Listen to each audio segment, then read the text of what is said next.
one of the most influential people in my life. So honored that you'll come on and share some of your story today. 32, living in Atlanta. I'm a lawyer, married at 30, met her at 30. I was like the single guy. I knew God had a plan. I would have waited another 30 years to have the marriage that I have today. I mean, it is just worth every single second of waiting. Who is Clayton Nedza? Well, I mean, there's a lot to that. When I was 13, my parents got divorced. I just went down a super dark hole. There's no way that a good God could possibly exist.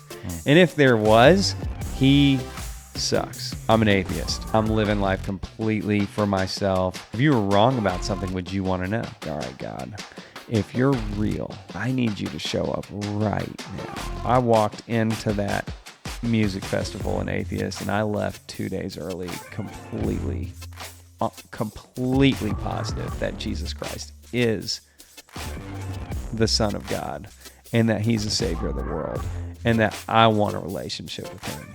And so I dedicated my life at Tomorrow World to Jesus, and I have not turned back.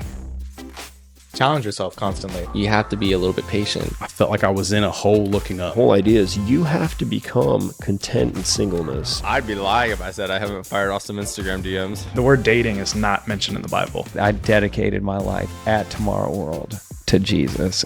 Welcome to the Single Man Podcast, where we delve into candid conversations with Christian men about their journey to faith, advice for their younger selves, and navigating dating. With a heart to reach men from all walks of life, dive into real stories of redemption, growth, and the hope found in following Jesus. I'm your host, Carlton French, a 29-year-old single Christian, and I'm excited for you to listen to this week's episode. Let's jump into it.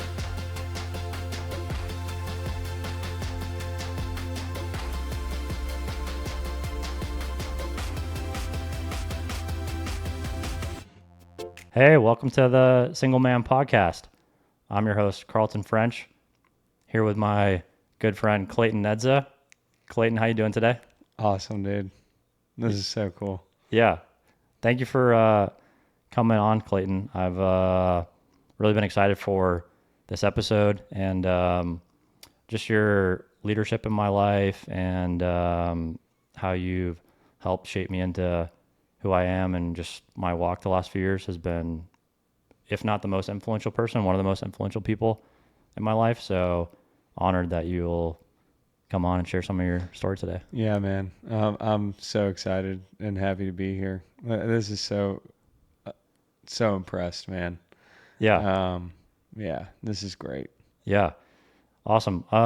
Let's jump into things, Clayton. Kind of how do we know each other, if you don't mind explaining? Yeah, so or how did you first meet me? How did I first meet Carlton? I texted you before you came over. Right. So I lead a young adults group through Passion City Church, and it's just it's basically a Bible study, and I think I didn't meet you the night that Cheese met you. I don't think. No. But so anyways, we had a collective night, which is where everybody, all the young adults in the entire church come together, and there's an amazing church gathering filled with worship, an amazing word brought by one of our pastors. Do you remember who it was that night? I think it was Brett Yonker. Brett that Yonker. First night. Brett Yonker can throw out some heat, man. Yeah. I remember the first time I heard Brett preach, I was kind of like, didn't know what to expect. So he's like, when you think of like a worship leader, this guy's a worship leader.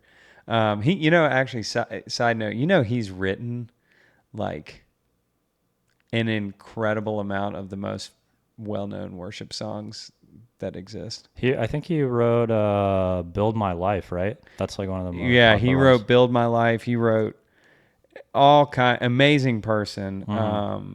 And it's so interesting being at Passion. You realize that there are so many people that are just incredible people that are really plugged in at Passion City Church. So yeah, the first time I heard Brett, actually relatedly to this podcast, Brett Yonker preached a sermon for just door holders in Passion Kids, and it was one of the most influential sermons and honestly experiences and encounters with God that I've ever had regarding moving on through a breakup.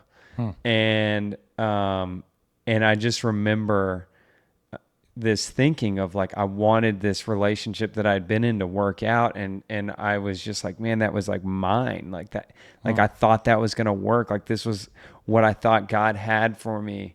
And it was, God was just, and I felt like a kid holding on to like a $5 bill. Yeah. And just being like, this is my $5, God. And God was just saying like, just let me have it. I have 100 million on the way. And man, so like it was in that, in that sermon, first time I'd ever heard Brett Yonker preach, I just totally was able to let go and was free, to just finally be free, man, and just be completely okay with not being married because I knew God had a plan and I knew it was going to be better than anything I could ever imagine. And it has been, and it is better than anything I could ever imagine. So that's a side note too. So anyway, so how'd you meet me? Yeah. Shout out to Brett Yonker. Yeah. But anyway, so yeah, the collective night comes, and then one of our guys, Jonathan Cheeseman, we all call him Cheese, meets Carlton. And I don't know, was I there that night? I don't think you were even there. No. Yeah. So I was in law school, and man, sometimes like collective nights would come around and I'm like, I just need to stay home and read. Yeah. And so because every other week, and actually we moved to where, was that back when we were still meeting on Tuesdays? Yeah. So we ended up transitioning to that, from that to meeting on Mondays. But anyways, Cheese meets Carlton, who found out about young adults on Instagram. Yeah. And God works. This is so cool to me because like I get fired up. I was exhausted coming into here. Yeah. And just like all these ideas sparking. But Cheese meets Carlton, invites him to our young adults group. I think you signed up on a portal or something. Maybe. Did you sign up on a web? Anyways, I get connected to you somehow. And I'm like texting you address and details for our next meeting. I think you might have signed up. I think I remember that. Yeah. And so anyways, you showed up on the next Tuesday night in my studio in Buckhead, which was one of my favorite places in the world. Yeah. I loved that studio, man. There were The bachelor pad. so many amazing memories made there. And so you came, and then I don't think you missed a Tuesday night after that. You came like basically Never have missed a night. except for basically hasn't missed since. And it's been like what, 2.5 years? Yeah. Yeah. Almost. When was that? Almost 3 years. Was that in like May? What? Yeah. What time? It was It was a summer in the May city or event. June. May or June of 2021. It was a summer in the city event, wasn't it? Yeah. Right. The first one of 2021. Okay. Right. So that's how I met Carlton, and yeah, man, it's been great ever since. Yeah. Amazing. Yeah. One thing that I want to say before we jump into your like background, Clayton, but like coming to the group and seeing a guy like you that was in his later 20s, like you're probably around 28 when I first met you, which is how old I am now, and you're in law school, you were leading this group, and you were single and you were content, and I was 26 when I first started coming, and I was like, all my friends, everyone I knew was dating and in relationships, and I was single, and it felt like behind or stuck. And then having someone like you to look up to, like, oh, this guy, he's like this cool guy, he's in law, he's gonna be a lawyer, like he's like leading all these people, and he's like so charismatic and seems to really care about me, and no one's really done this before, and he's single. So if he's still figuring it out in terms of dating and relationships, then why do I need to be worried about it? So You don't. yeah, right. You don't. Yeah. But it's like at that age, I was just always comparing to other people. And so for me to have an example of someone that was like tangibly ahead of me in life that was content, it really helped me a lot. So even now, as you know, someone that's still single, I'm still content, like, well, it worked out for Clayton, when he was 30, 31. So like, what do I need to be rushing for? Oh, and it was fast too. Yeah. So just want to honor you and thank you for all your leadership. Yeah, in my man. life. And honestly, it's so interesting because I think it's Proverbs 27:17. Mm-hmm. He who refreshes others will be refreshed.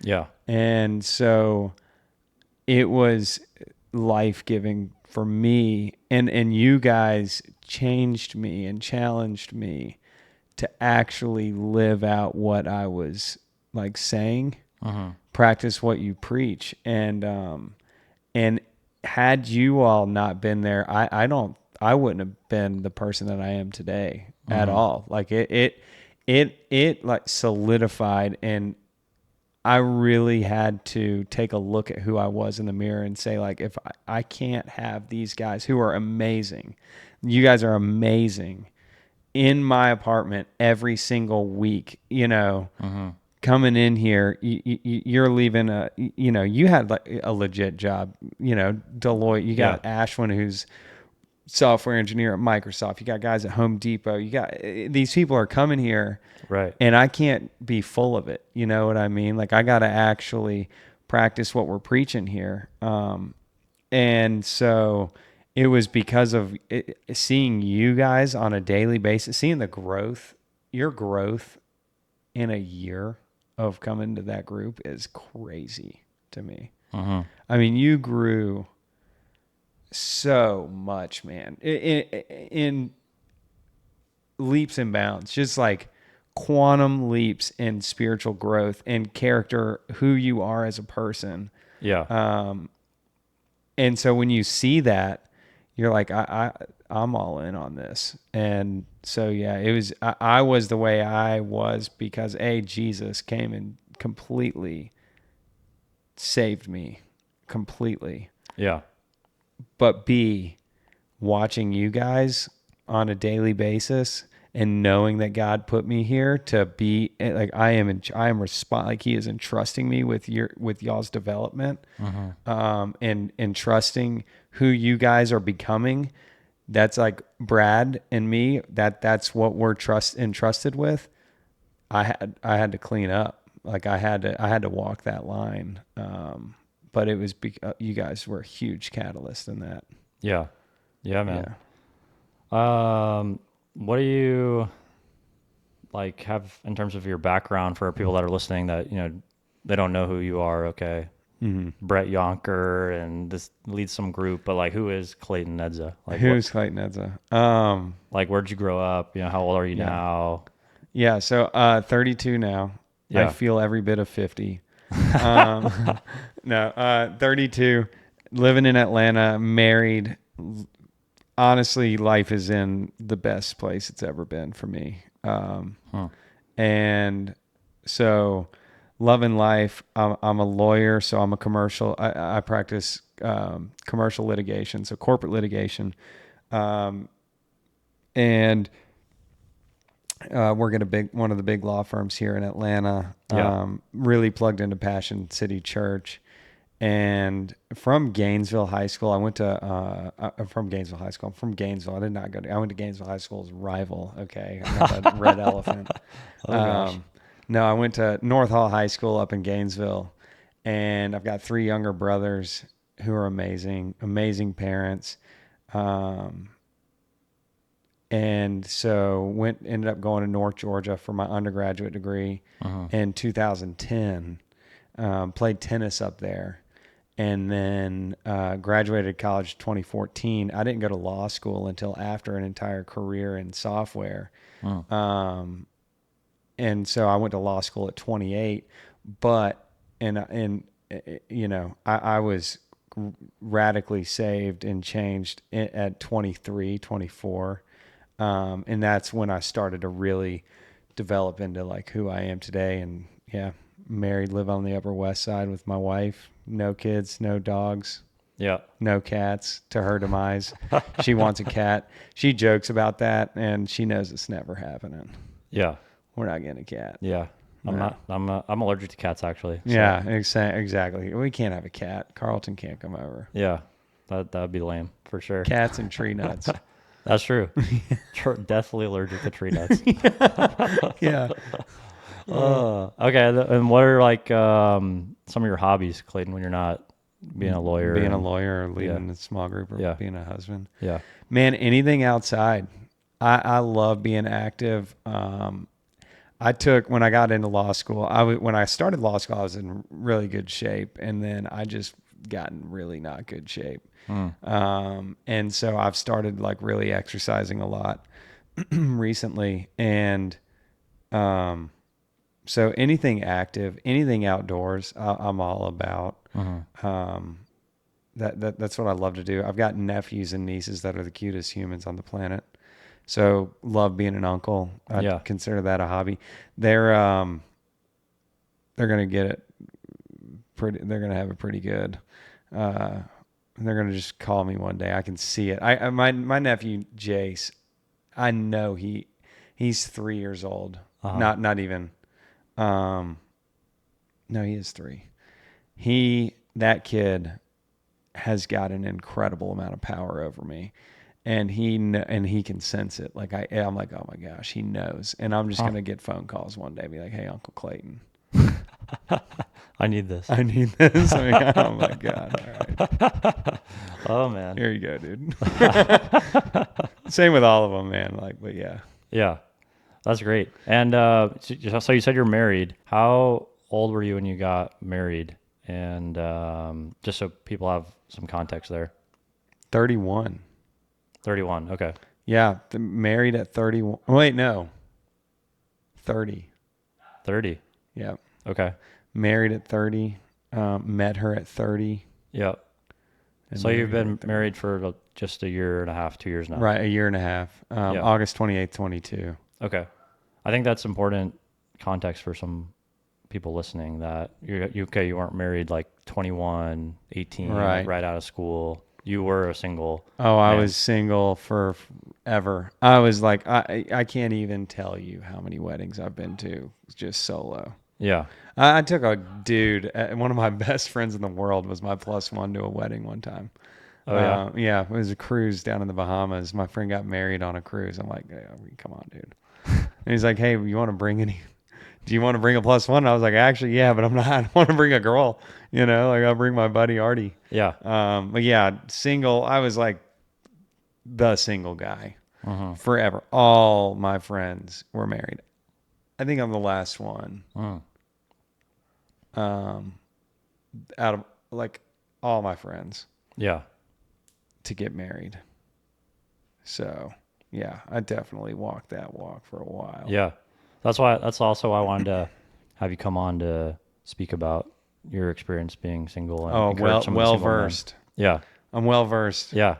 We'll get into that. So let's talk about this last week, kind of what's been happening, any highs, lows, what's been the best and worst thing happening recently in your life?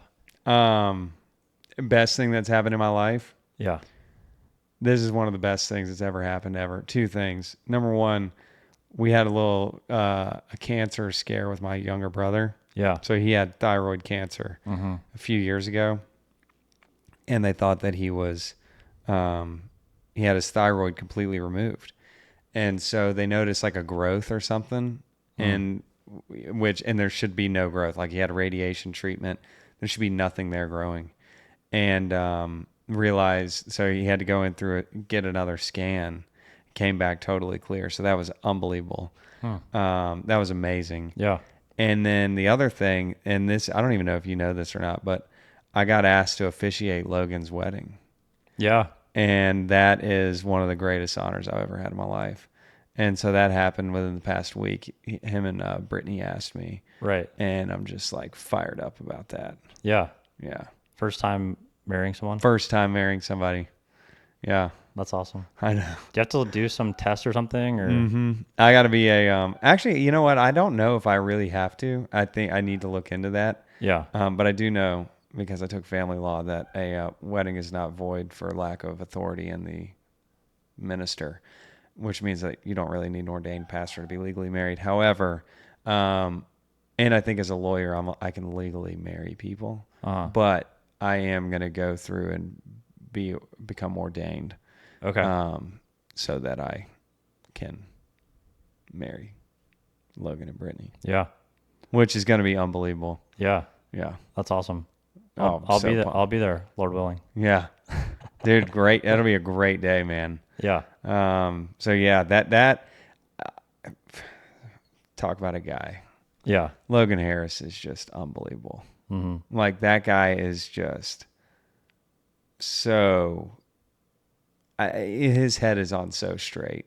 Mm-hmm. And he just is, you just look at him and like he just walks the line, you know, and he walks it so well. And Brittany is so amazing. She's so full of joy. Like, she lights up. She just radiates. It's just like my wife, Brittany. Yeah. Something about Brittany's, you know. So if you're a single dude out there and there's a Brittany, you know, it's a great name. Yeah. It's a great name. Keep an eye out. Yeah, keep an eye out. Okay. And then what about anything lows? Anything been struggling with recently? Yeah, man. I think, you know, I'm in a new season of just being a lawyer.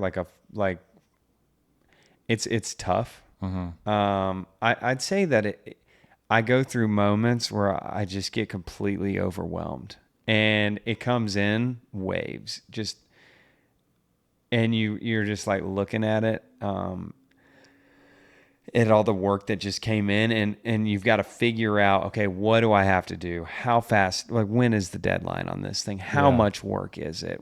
You know, and so it's kind of, I think that is a little bit challenging for me, and having that sustained focus all day long, but having enough to be a good husband, so that I'm not just checked out when I get home. Yeah. That's been tough.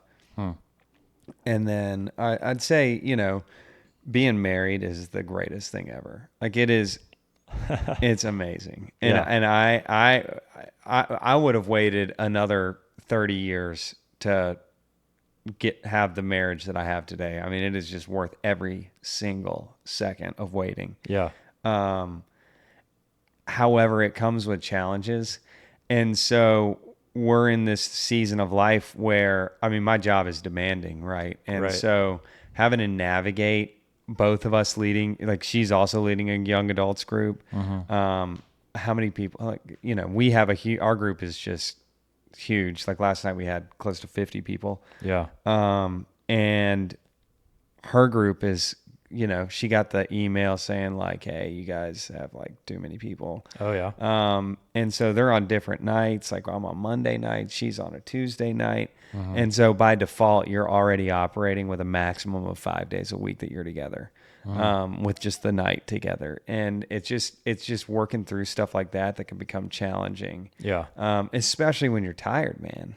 And so you look at all these other people, like we were talking about it earlier, like Jay Cummings, one of the other leaders in our group. I look at Jay Cummings and I'm like, dude, you are incredible, man. Yeah. Like, I don't know how you do that. You have a super demanding job. You're an amazing husband. You're an amazing dad. You're an amazing friend. You're so intentional. And, you know, so I'm like, I gotta pick it up. Yeah. Gotta step it up. Gotta step it up, man. No days off. 0 days off. Sweet, man. Well, thanks for the intro and background on yourself, Clayton. I want to have the listeners learn a little bit more about your background and, you know, where you grew up, kind of, you know, like your upbringing, childhood. What was that all like? Yeah, man. So I'll just go into the whole, Yeah. like the whole thing. Yeah. Tell my whole life story. So, Let's hear it. yeah. So grew up here in the suburbs of Atlanta, and have 3 younger brothers, like I mentioned. Yep. And everything was great. I was super into sports, like as a kid, like most people are, and really close with all my brothers. So there's 4 of us, and I'm 32, just turned 32, which is like, oh my gosh. Do you feel old at 32, or are you? Dude, no, I feel like I'm 20. Nice. So another side note, I'm in the gym yesterday, 2 days ago, and if this guy listens to this podcast, I can't remember his name, but he knows who he is. Yeah. This kid's working out in the gym, and I'm like, hey man, you mind if I work in with you? And this dude's just hulking up this weight. I'm like, oh my gosh. Yeah. And he's basically lifting double the weight that I'm lifting, and he's doing more reps, and he's a freshman in high school. And I'm just like, and he keeps calling me sir. And I'm like, oh, dude, come on. Don't outlift me and then call me sir. Like, call me bro or something, you know? Right. That was just Old man, you should have Oh, said. yes, sir, old man. You need help walking to the car? You need help with carrying your bag out here? It's like, no, dude. Anyways, so, yeah, and a huge thing that happened to me that really shaped me, like had a major impact on me, was when I was 13, my parents got divorced. And that just was like devastating blow, man. And I didn't realize it at the time how hard I was getting hit. But that hit, I mean, it just completely destroyed everything. What do you think was so difficult about it? Like why did it destroy you? Well, I mean, there's a lot to that. Yeah. But I think there's a lot there. But one thing that's really challenging is I love my mom. Like, boy, my mom's the best. Yeah. I love her. And I also love my dad. Right. And they hate each other. You know what I mean? Yeah. It's like you're the 2 most influential people in your entire life. Right. Just are completely ripped out. And it's like a split to your soul, man. And there's a reason that the last thing before Jesus comes in the New Testament is written, and before the 400 years of silence, like the last thing in Malachi that God says is, I hate divorce. Right. And it's just devastating. And so it really, I mean, and if your parents are divorced and you don't think it was impactful, you know, it's so much more impactful than you can even imagine. And it completely shapes your view. Or I mean, and it shapes how you view relationships. It completely changes you. Right. And so that happened when I was 13, and you combine that with all the hormones that are pumping in a 13-year-old, and you're just, that's a cocktail for disaster. Yeah. And so I just went down a super dark hole. Like I went really heavy into video games and just played video games all day long. And honestly just didn't want to think about it or deal with it, just whatever, escape. And the only way that I kind of could, like, I can't drive, I can't go anywhere, you know, like, oh, you know, this just sucks. Like, this is the worst thing ever. Yeah. And so, went through that, basically formed my new ideology, and my new, I guess, view of the world was that there's no God. Like, there is no way that there's a God. And if there was a God, like, how could a good God exist and bad things happen? I mean, I just couldn't.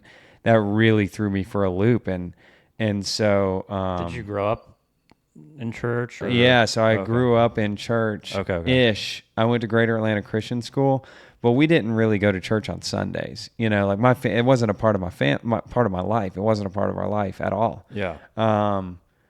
I don't really remember it. Like it just wasn't like, you know, frankly, and he would tell you this, like my dad was not the spiritual leader of the household that he needed to be, that he should have been.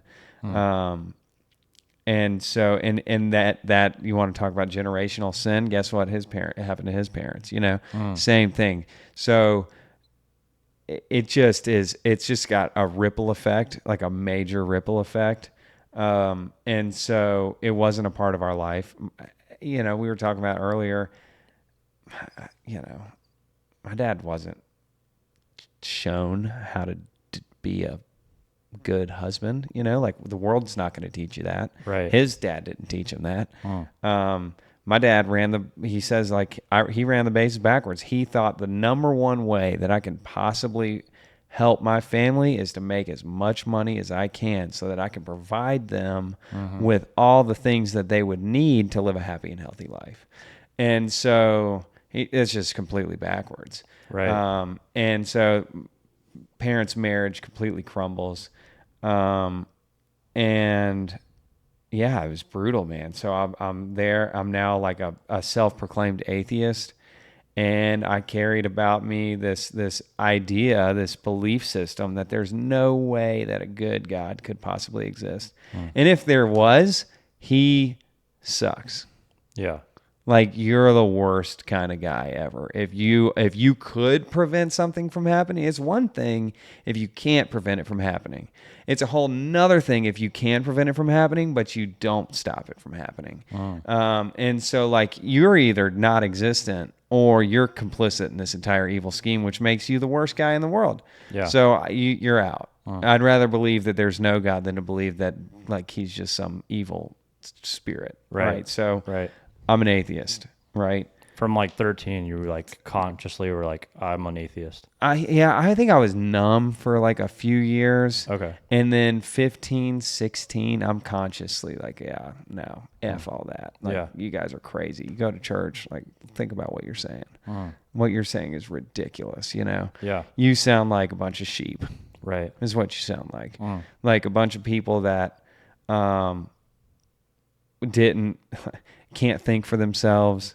Like just use your brain. Does what you're saying make any sense to you? Like, no. Yeah. You know, like you think Jonah survived 3 days in the belly of a whale?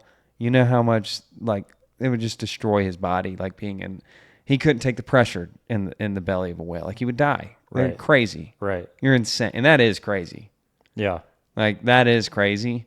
A lot of stuff in the Bible is like, you could like pick out like, oh, the whole earth got flooded. No, it didn't. Yeah, exactly. Right. Yeah. I mean, what are you like? He built a boat. He didn't even know what boats looked like. Were you nuts? You Right. know? And so anyways, I'm an atheist and I get into college and I'm playing tennis at North Georgia. I'm in a fraternity and I'm living life completely for myself. And really, if you think about it, and I'd encourage you to go look this definition up, anybody who's listening, but the definition of hedonism, Yeah. and that I was a heathen, It's like self-pleasure. just self-pleasure and whatever. Like there is no point in anything in life. Like there is nothing after this. And frankly, if you believe that, Yeah. then you're crazy for doing anything other than doing whatever you want to do. Yeah. Whenever you want to do it, with whoever you want to do it with, wherever you want to do it. It's all about you. And so my whole life was all about me. I was into doing whatever I wanted to do. I had a nickname. This is one of my least favorite things. I hate this nickname. I hate this about me. One of my least favorite things about me. And like my friends still joke about it today. And I'm like, dude, I hate that. Like it just really bothers me. My nickname was Convenient Clayton. And I would only do something that was convenient for me. Like if it was not convenient for me, no way. Yeah. Not doing it. Yep. And it just like, and so like they'll joke about that now, like, but they'll be like kind of serious. Yeah. And I'm just like, oh God, I hate that nickname. Like I hate that like who I was. And just super into the party scene and doing whatever whatever I wanted to do. And I thought like, this is so elementary to think. And honestly, this is the same way that like a lot of people think. The best way, my only job is to get good grades. As long as I'm getting good grades, as long as I'm doing that, I can do whatever I want. Right. As long as it doesn't impact my main job. My main job is to get good grades in school. And that's kind of a logical way of viewing it. And so I just that's where I was. I was in a fraternity, typical fraternity story. And so that's what I was doing. And then I got challenged by one of my fraternity brothers, and I ran into this guy. I love this guy. He's so amazing. His name is Cameron Woodard. And he was in my fraternity. And he challenged me one night, and he just said, and he knew that I was an atheist. He knew it. And so he just said to me, he was like, Clayton, you're really smart. But, and I was like, well, thank you, Cam. And he just said, but if you were wrong about something, would you want to know? And I was just like, yeah, I'd want to know. And he said, he's like, okay, well, do you believe in the concept of truth? Like, do you believe that there's such a thing as absolute truth? And a lot of people, side note, think there's no absolute truth. Yeah. That truth is subjective. Right. No, it's not. No, it's not. By you even saying truth is subjective, that in itself would be a truth, which would defeat the truth that you say is subjective. So it's just, there's absolute truth. Right. And so, and I'm like, explain, what do you mean, Cam? Do I believe in absolute truth? And he goes, okay, do you believe that if something is true, if it's really true, that it'll still be true in 100 years from today, and nothing that you learn will make that not true? And I was like, yeah, if it's true, then it's definitely going to be true in 100 years. Otherwise, it's not really true. Right. And nothing I could learn would make it not true.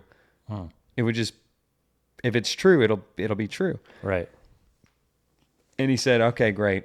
You're completely wrong in your view of Christianity. And just this guy Yeah. is unbelievable. Just like at a party, he's like, you're wrong. You're wrong. Wow. He literally at a party, you're wrong. At the Pink Castle, shout out to The Pink Castle. The Pink Castle. Yeah. Yeah.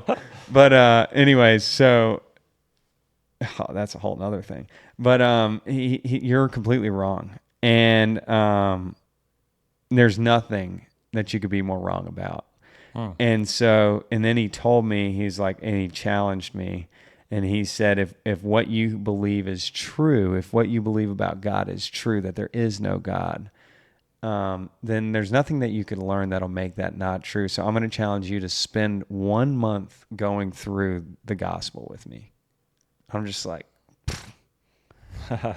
I mean, you completely have me, because I can't, if I say no, I lose, right? Like I can't say no to that. Yeah, he like challenged you almost. Oh, right. Like completely, like I'm either afraid or, like I can't, I have to, he gave me no choice. Yeah. And I was like, let me think about it and like get back to you. And I came back to him and I told him, and I was like, dude, and I couldn't stop thinking about this. I just couldn't stop thinking about what he was saying, because I'm like, he's right. I mean, if God is real, that has major consequences on my life. I mean, that majorly affects my life. Right. If he's not, nothing matters. I mean, if God's not real, nothing matters. Yeah. And so I told him, I will do this. I'll do what you're saying, but you have to let me make up my own mind, and you have to let me and respect me if I say no. And so he's like, deal. And so he bought this guy, this broke college kid. I need to buy him this. I need to send him this. He's got no money in college. Goes and spends, I don't even know, $15 when you're in college is like a lot of money. Yeah. So he goes and buys these books called Life Issues. It's like a little 4-series book series called Life Issues, and walks you through the gospel. And so we met every single week at the Dorks little seating area.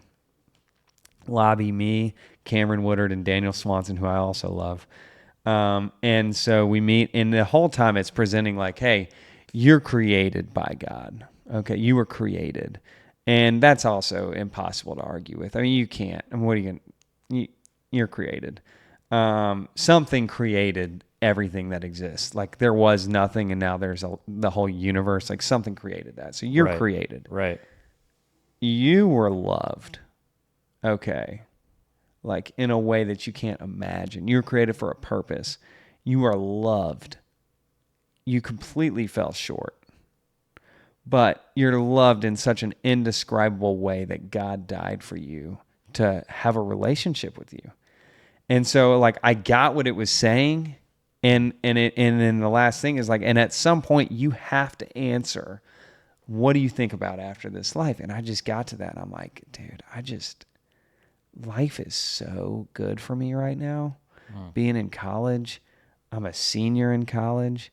I just want to do whatever I want to do. I'm having the most fun time ever. I do not want to miss this. Right. This time. I can never come back. And so I told him at the end of it, I was like, dude, I get what this is saying, but I don't want it. Like, I don't want to give up my life. And so I was like, thanks, but no thanks. And he just said to me, he goes, Clayton, that breaks my heart. I told you I would let you make up your mind, but I never said I'd quit praying for you. And so I go out, back to resume the normal course. Right. And, going out to the bars, doing whatever, like every social event I could go to, I'm going to. And so I go to this music festival like a month later. And I'm at this music festival, and I just realized, like, I have got this completely wrong. And I prayed for the first time at this music festival. I'm like, all right, God, if you're real, like, I need you to show up right now. Yeah. And he showed up right then. And every question that I had was answered, and it was like answered in complete peace. I knew for sure that I was praying and that God was hearing me, and I knew that he loved me. And I was like, how do I know you love me? And just in my mind, the answers were just coming to me. It's like, I'm like, in this first time, I'm like praying, and these answers are coming to me. And it's like, look at all your family, man. Like, look what I did. Like, I gave you relationships, I people that love you are here on earth with you. You're not here alone. And so I'm like, wow, like, God really does. And my last question was, is Jesus your son? And it was just like, I knew the answer to that question was yes. And so I was like, I'm completely convinced. And I walked into that music festival in Atheist, and I left 2 days early, completely positive that Jesus Christ is the Son of God, and that he's the Savior of the world, and that I want a relationship with him. And so I dedicated my life at Tomorrow World to Jesus, and I have not turned back. Yeah. It's like a Paul moment almost. Yeah. I mean, it really was, man. You reached out, you prayed for the first time, and God was like, bam. Yeah. Go. And so I called Cam. Completely changed. Yeah. Completely changed. Wow. Yeah. And, Yeah, dude. And then you realize like all these things, like scripture is true. And you know, we at our church, like it hit me for the first time when I saw it and I realized it. Like I love Passion City Church. It's amazing. And so we have one of my favorite verses in there, and it's praise be to the one who called you out of the darkness and into his marvelous light. And that's real, man. Like that's what happened to me. And so, yeah, I've just been on fire for Jesus since I was 24. Yeah. That's when that happened, that concert. Wow. Yeah. Wow. Amazing. Yeah, dude. Literally. It's amazing, man. And it's all God. That's why, like in Ephesians 2, and we talk about this in group all the time. And this is, and not like, I don't want to be like the married guy that comes on and is giving marriage advice to all the single guys, but I will say, you are married and you have a wife. You just don't know who she is yet. And so you need to conduct yourselves accordingly. And so one of the things that really is what you have to get into your mind, and this is with all relationships, all of them, pride is a killer.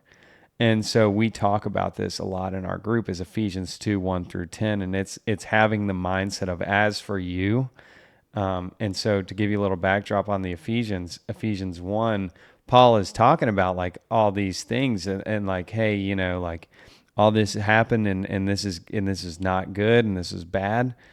But as for you, you were dead in your transgressions and sins in which you used to live when you followed the ways of this world, the ruler of the kingdom of air, the spirit of those who are disobedient, like the rest. We were by nature deserving of wrath. Yeah. But because of his great love for us, God, who is rich in mercy, made us alive in Christ Jesus, even when we were dead in our transgressions and sins. And it is by grace that you have been saved, not by works. That mindset, that as for you, you were dead, that is your mindset forever, especially in marriage, because there's going to be times when you have disagreements and when you think you're right and she's just like really like it's like something is bothering you and you have to be like, okay, sure, that might be annoying, but you weren't annoying. You were dead. Yeah. And now you're alive. And so let's have grace on Brittany. Okay, because she's better than anything you could ever ask for or deserve. Yeah. And you're going to be kind to her right now. And that's how you get through that. Yeah. Yeah. Wow. So how, so you're 24, 23 at the festival. Okay. I believe in Jesus now. What did like the next steps look like? How did you, okay, you get back to school or you graduated or what was next after that? Yeah. So I graduated shortly after that. Yeah. Go back to school. And I, first thing I did was called Cameron. Yeah. I'm like, yeah, dude, you're not going to believe this. He's just been praying for you. Yeah. Like, I'm like, dude, you're not going to believe this. But like, I completely believe. Yeah. I'm like completely convinced. And he just freaked out. And so, yeah, I graduated, I got plugged into Passion City Church like as soon as I could. Okay. How'd you even know about Passion City Church or how'd you get plugged in? Interesting story. I got amazing mentors. One of the most influential person, the person who has shaped my faith so much, is a guy named Mark DeMoss. And he's the wisest person I've ever met in my life. And I think that he got me started tithing. He got me started reading. And so I didn't know what to do. Yeah. Okay. Like, cause I'm like, I don't know what to do. Right. But I knew that this guy knows. And I've always known that guy. Like, you want to follow him. You want your life to turn out as much like that as you can possibly do it. And so, I would ask him, like, you know, and he would always say to me, Clayton, if you want to get to where somebody's at, you borrow their map. Yeah. And so I knew what his map was. And so I just asked him. I just said, hey, Mr. DeMoss, like, I don't know how to read the Bible. Like, I want what you have. Like, I want it. Right. How do I get there? Like, how do I do it? And he said, that's amazing. Why don't let's read the book of Proverbs together. And we're going to do this every single day. And you're going to text me in the mornings what sticks out to you. So I want you to read the book of Proverbs. All you need to do is read the proverb of the day. So today is what, the 30th? Yeah. I read Proverbs 30 today. Right. And I've done that every single day since 2014. Wow. So I've read the book of Proverbs, I don't even know how many times, a bunch of times. Yeah. And so he would just text me what stands out to you. And so I would text him.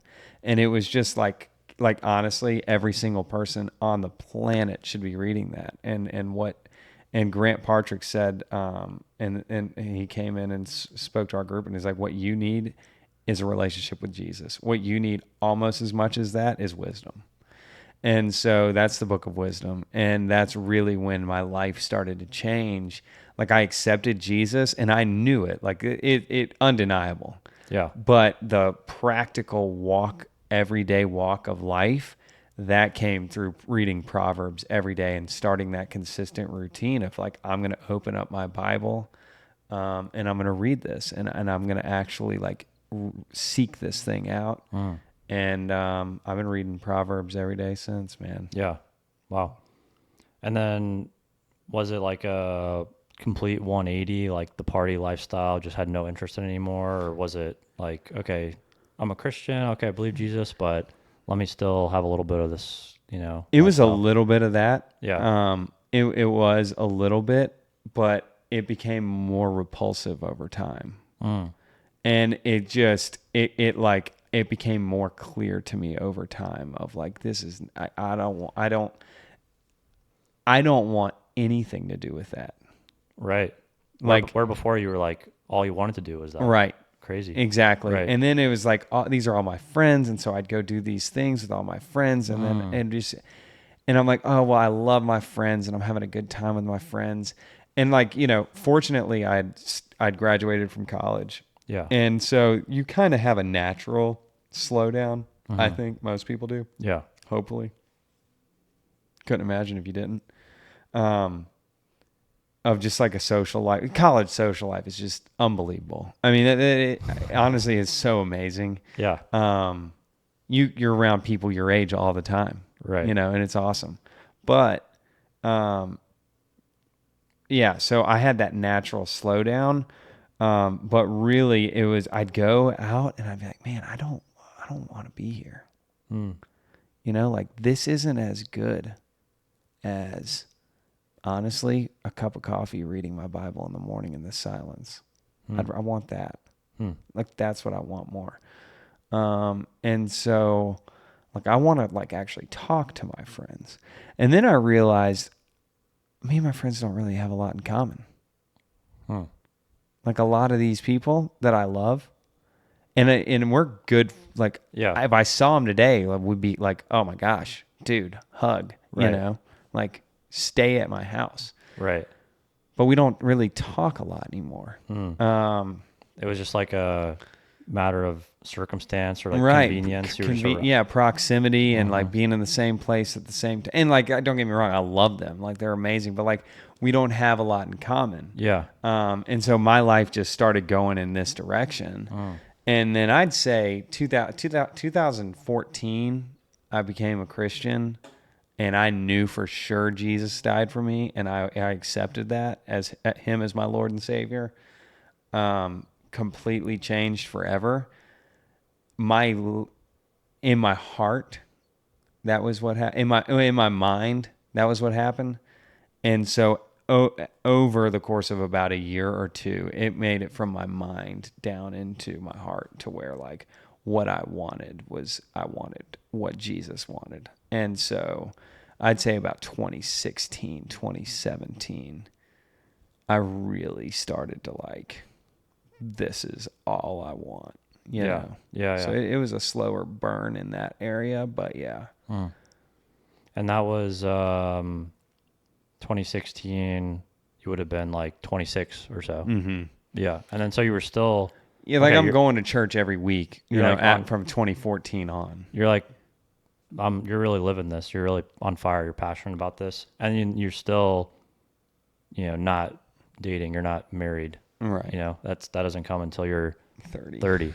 So, well, I want to stop this week's episode here, and then we'll pick up next week with more about your dating history, Clayton, Really? and how you met your wife, and just an encouragement for the single guys out there. So we'll stop here, and thank you everybody for listening, and come back next week for part 2 of Clayton's story.